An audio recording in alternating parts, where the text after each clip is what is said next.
This week, a couple of gadgets, a couple of handy car gadgets, and of course, Toyota's wonderful GR86. You probably know the GR86 from the already released Subaru BRZ, which is the sister car. So like the last model, they've done a little bit of glamorizing up to make it a Toyota, or some would say the other way around. In any event, I think in this white it looks nice. That's a pearlescent white, and there's a lovely red and a blue as well.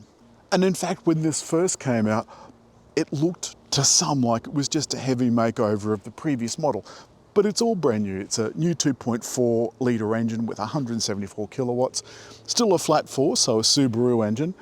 The LED headlights, they look like these little jewel boxes and they appear to twist and turn. There's a couple of washers down here. From this side, I think is its most attractive angle.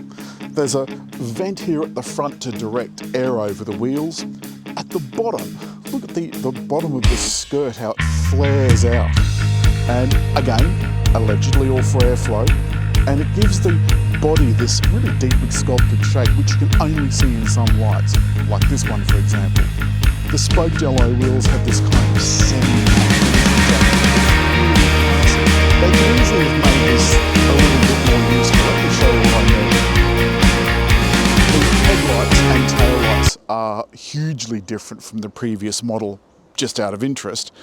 There's a button just here that you press just below the reversing camera, which by the way is very good, and it opens up this boot. So like the previous model, the boot opening is really small, relatively speaking. However, in this boot, and there's no spare, you have to have a puncture kit, which as we know never works.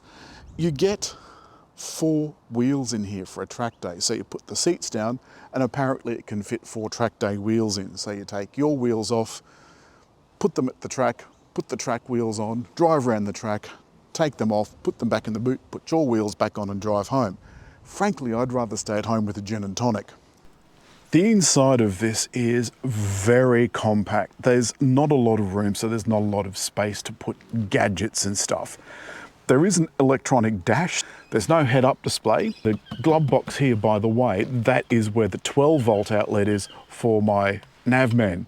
And it's right up the back and really difficult to get to. Similarly difficult to get to are the USB outlets just here. Now you can see that is my CarPlay to Air. When it starts up, you'll see how long that takes to connect. The next gadget is my Journey. My view is you need a bigger windscreen. There's not a lot of real estate here, so this is just to show you how it works. But in the bottom of it, USB-C, which turns this into a charge outlet. You plug that into a fast USB or a 12-volt fast USB converter, and it turns that into a charge unit. Now, on the packaging it says gets rid, and on the website it says gets rid of excess cables. But you can't, unless you've got one of those USBs up here, like in some of the utes, you're not getting rid of any cables.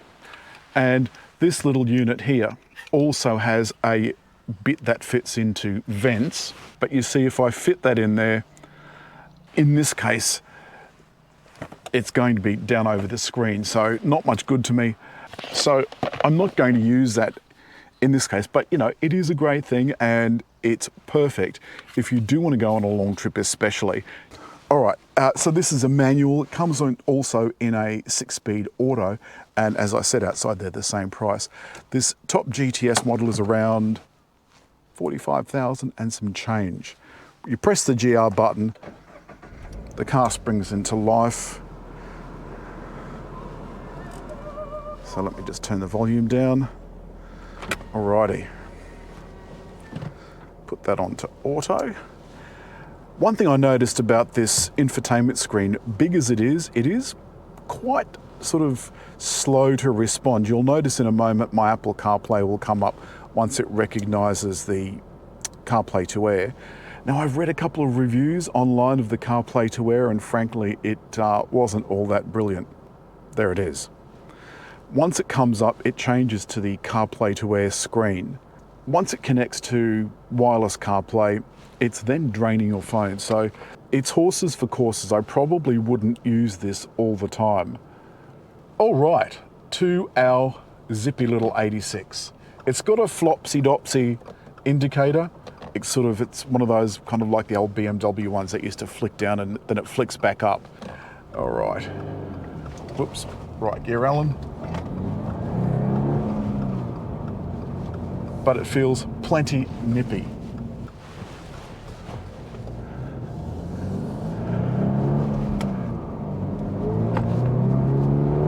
And I really do like that almost 3-cylinder sound that the flat fours have.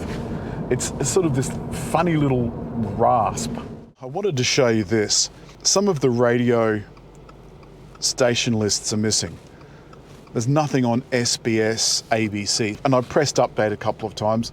It's not one of those ones that allowed you to have all of the 3 genres. You can feel how nice and nippy that is. Oh, that's lovely. Beautiful little gearbox, wonderful clutch.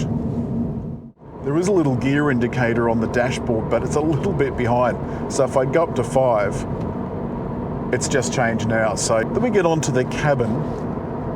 This suede look is really lovely. And the other advantage of suede is that it holds you in corners, something that you really don't notice until you're on a track and you're sliding around like a rag doll.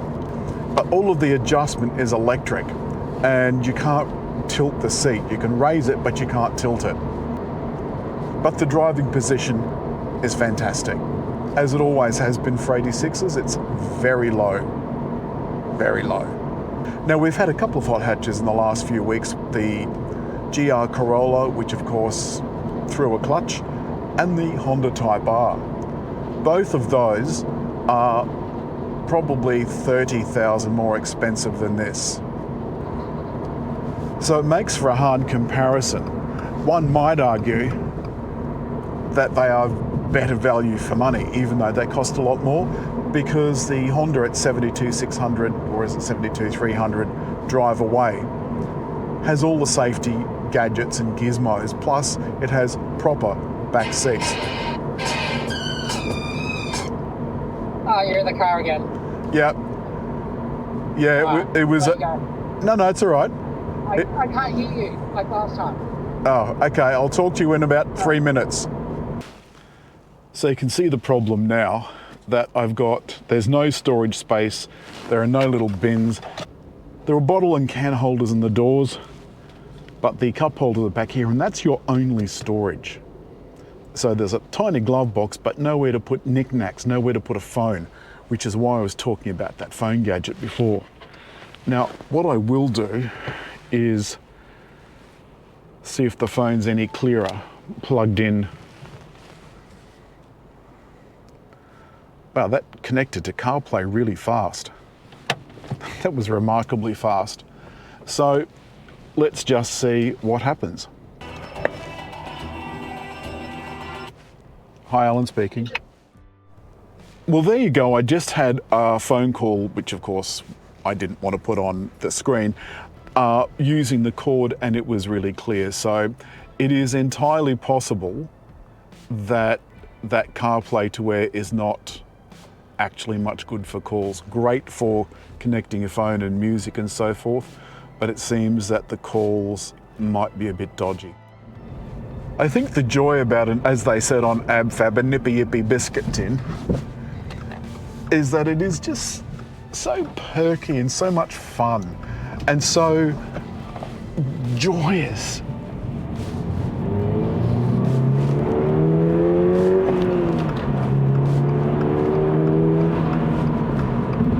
Now we're at 80 again. You can just hear that little bit of a drumming from the wheels. Don't know if you'll pick it up on the video because these mics are great at blocking out. Now quiet, now noisy. Now quiet. Fuel consumption is sitting right on 10 litres per 100 kilometres. Not bad for a car that you really are going to put your foot down because you want to and because you can. So let's wrap it up. I think the cabin is nice quality. There's a little bit of slightly hard plastic, but it isn't scratchy. There's loads of lovely soft micro suede. The sound system is adequate, but one of the biggest things I think about this is the lack of driver and safety aids. This is a bare bones car. There's no camera up here anywhere, so there's no AEB. There is blind spot monitor, but it's not active. And there is cruise control down here, but that's not active either. That's all this week from Toyota GR86 and the two nifty gadgets, the Journey and the CarPlay to Air. As always, hit like, leave a comment, and just over there to subscribe.